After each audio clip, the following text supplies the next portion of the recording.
In the center of the capital, the judge's courtyard stands on a marble stage, surrounded by huge columns carved with bas-reliefs of past heroes and stories. It is in this place that the deeds of the accused are weighed, and the guilty party is sentenced.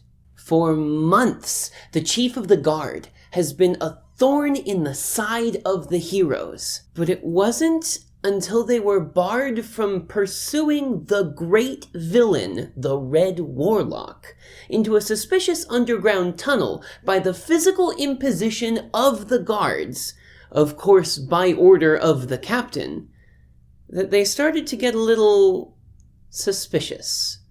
That he was somehow involved with the plot that they had discovered. So the rogue did some spying, followed him to a remote alleyway, and watched the form of the Red Warlock appear to him. Well, that settled it. They had to get rid of the captain of the guard, but how? I mean, to kill him outright would earn the heroes a black spot, and they'd be hunted down by the city.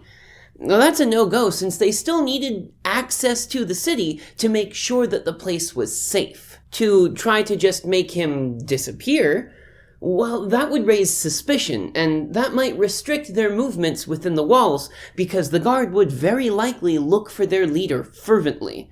No dice there. No, the only way that made sense was to use this city's system against him. Thus, the plan was hatched. That day, as the sun rose overhead, the High Magisters sat in their places around the center of the stone platforms, where stood the accused, Captain Darius Glade of the City Guard, and the accuser, an old woman with her arm and shoulder wrapped in a bandage. "Proceed with the accusation," bellowed one magister, and the adjudicator down on the ground unrolled a piece of parchment. "The defendant claims that the accused used dark magics on her to injure her bodily and spiritually. She claims that he swore an oath to kill her if she came to the courts. She claims that he still has his fingers in her spirit and claims worry for her own life for these reasons." The captain leaned on the podium, unamused. Rubbish. The magister continued. "What proof does the accuser bring?" The old woman lifted her shawl from her arm and showed the bandages stained with blood. "He used his sorcery to carve a symbol into my flesh," the woman said, her voice somewhat louder than one might expect from someone of her frame. She unwrapped the bandage, and there on her shoulder was the mark of the Red Warlock. A hushed murmuring fell over the onlookers. Even the common folk recognized that dark sigil. The captain's eyes widened. "Preposterous," he began. "I'm no magician, not a magic bone in my body." "We shall see about that," said the adjudicator, who began to incant a simple detect magic spell. His eyes flashed silver, and he turned back toward the magisters. "The captain exudes an aura of necromancy, as does the accuser." "What?" shouted the captain, but just as he did, the old woman suddenly doubled over and screamed. An aide rushed to her, but she stumbled away from her podium and fell to her knees. He's killing me! His dark sorcery is..." She fell back and clutched at her stomach. She lifted up the fabric that covered it to reveal that as the magisters watched, another symbol was being carved into her right before their eyes. The same symbol of the Red Warlock. The captain held his hands up and looked panicked at the magisters. The woman, meanwhile, writhed on the ground, blood spilling from her growing wounds onto the white marble floor and collecting in a sticky pool as she screamed for mercy. Quickly, the adjudicator weaved his hands in a magical pattern and unwove the threads of magic that exuded from the captain, and just as he did, the symbol stopped its gruesome appearance. The woman gagged and coughed on the ground. A moment of silence passed. "The accused is guilty, bellowed the magisters in unison. Publicly showing their guilt to the court is unusual, but nevertheless, one of them leaned forward and spoke again. I had faith in you, Captain. Traitorous men do not deserve such faith. The captain made to speak, but the adjudicator had already cast the sphere of silence, as 4 court enforcers surrounded him and bound his arms. Attempted murder in broad daylight, said one magister to the crowd, is punishable by imprisonment or exile. Sentencing will follow in the morning. Henceforth, the guard will report to the court enforcer general until a suitable replacement is found. The old woman was helped to her feet and brought to the nearby infirmary, where she was healed by the court's priest. As restitution, she was also given 100 gold pieces from her injury, gold that would be taken directly from the captain. But none of that was important. What was important was the 4 figures in the front row of the audience, who'd stood up to leave as soon as the captain had been taken away. Under the heavy cloak of leather that the hulking barbarian wore, he held a thick bundle of cotton against the cuts on his stomach, and stowed the small knife in his belt. The 4 of them secreted away to their inn-room, where just shy of an hour later, the old woman, now bandaged all again, entered. And as soon as she did, her form changed, morphing from the crooked and hunched frail frame of the old woman to the stout form of the trickster cleric. His party greeted him, and the plan to enter the underground tunnel without impediment from the guard began.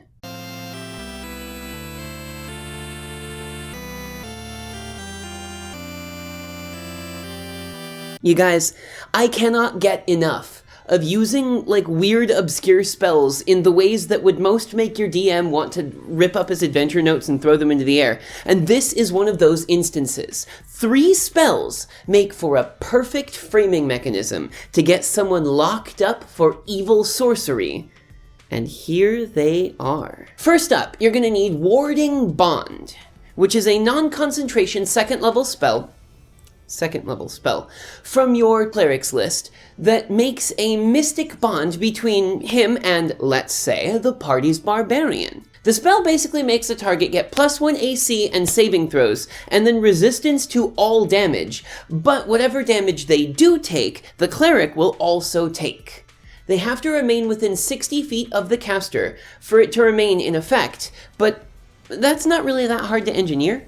The important part of this spell is the taking the same damage part, which, if I were the DM, I would rule as they would be receiving the same wounds. The spell is basically meant to be one of those, I will take half of the damage that you take so that you have more longevity. And it does work that way. Mechanically, it's a little bit clunky by giving them resistance to all damage and then you take as much damage as they do, when it could just be they take half of the damage and you take the other half, but 5th edition wording, am I right? Next, you will need Polymorph from one of your arcane casters, or from your trickster cleric. I think they get it on their list as well. Once your cleric has put their ward on the barbarian, then you polymorph the cleric into an unassuming old woman. Use some basic illusion magic, or if your trickster cleric is hardcore, actually cut them. But make the mark of the warlock or whatever bad thing it is on their arm, and make it look like fresh and bloody, and then put some bandages over it. And then finally, you'll need Arcanist's Magic Aura, or as it's called in the PHB, Nistel's Magic Aura, twice. This is also a non-concentration illusion spell that can be placed on a willing creature or object, and it can do one of 2 things. It can either change the magical aura of the target, making it such that a non-magical thing appears magical, or a magic thing appears non-magical, however you want to do that. But the important bit here is that it can also change the aura to seem like it is a different specific school of magic.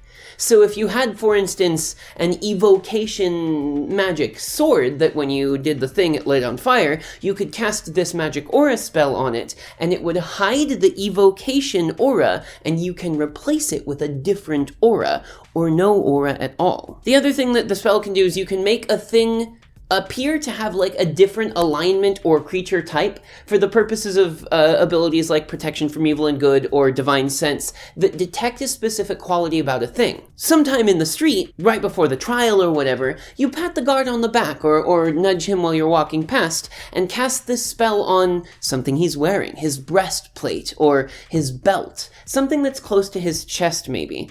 And suddenly, he's gonna radiate a necromantic aura.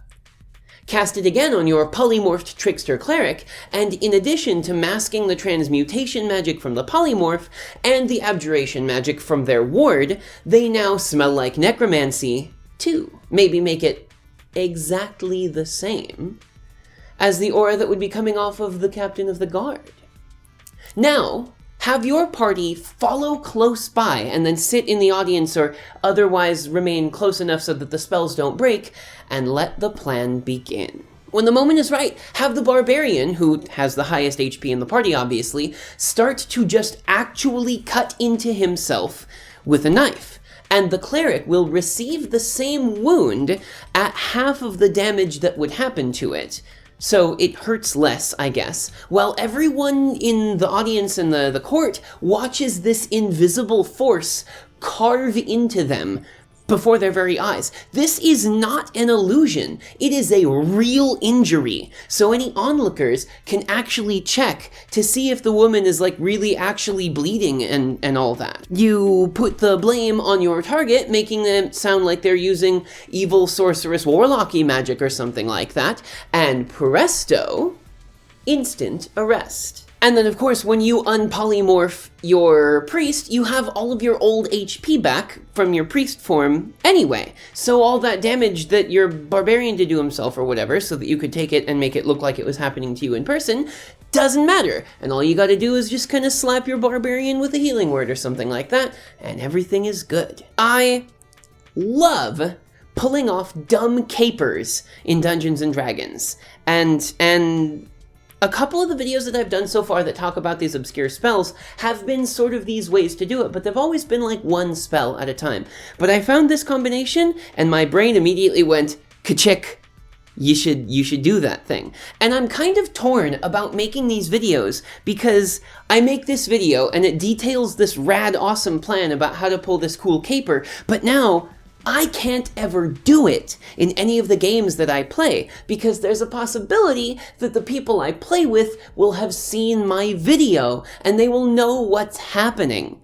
Or worse, they will try to use it on me, and then I will know, and it will be no fun. So take this video as my sacrifice to you guys, because I couldn't wait for this to be contrived some way or another. I had to make it happen somehow. So I hope that you enjoyed it, because, oh man, it sounds like so much fun. If you've been on my channel for a long time, you might remember a million years ago when I had a Patreon and then I took it down because I was kind of being garbage at having a Patreon. Well, I kind of revamped the whole thing to be tabletop game focused. So there is now a link in the description where you can go on and check out some of the free posts that I have on there. I've put up a one-shot adventure set in the world of Avatar: The Last Airbender during the Avatar Kyoshi era. I'm thinking about just writing an entire section for making an Avatar campaign. So writing custom classes for benders, like redoing races altogether, because realistically there's really only humans in that world. So like doing away with the whole racial bonus thing, because Wizards of the Coast has made it painfully clear that while they are considering that as a victory on their part, there's a lot more that needs to be done, and so I want to help make this game accessible to everybody again. To that end, if you want to come and support me on my Patreon while I work on those things, you can. So take a look at it if you feel like it. Even if you don't want to pledge, there will be content there for people who pay $0. So your support is appreciated. Share it to people that you think might like it. You can also follow my socials. That's the Facebook and the Twitter that are in the description box. I really got to do something with the Facebook because, and my Twitter's been a little bit volatile and vitriolic recently because of all of the whole world being on fire and the police brutality and all that. But like, this isn't about that. This is about D&D. So you can follow me on there. I have a Discord that you can come hang out in. If you join the Patreon, then you get special Discord roles that'll get you, like, colors and access to channels and that sort of business. So if you're into it, you can do that thing. I would really appreciate it. Thank you guys so much for watching. I want to make more videos like this one and videos about, like, how to make your game better. So if you guys have any questions or ideas or anything for videos that you want me to make, please do so. Subscribe to the channel if you aren't already. It works. If I tell you guys to subscribe, the chances are that you will. And like, I could use some more subscribers. I think that'd be pretty cool. So, thank you guys so much for watching. I hope that you enjoyed it. I will see you guys in the next video, which should be soon because I got fired. I'm going to put up a video about all of the stuff that has happened and some updates in the near future as well. But I will see you guys next time.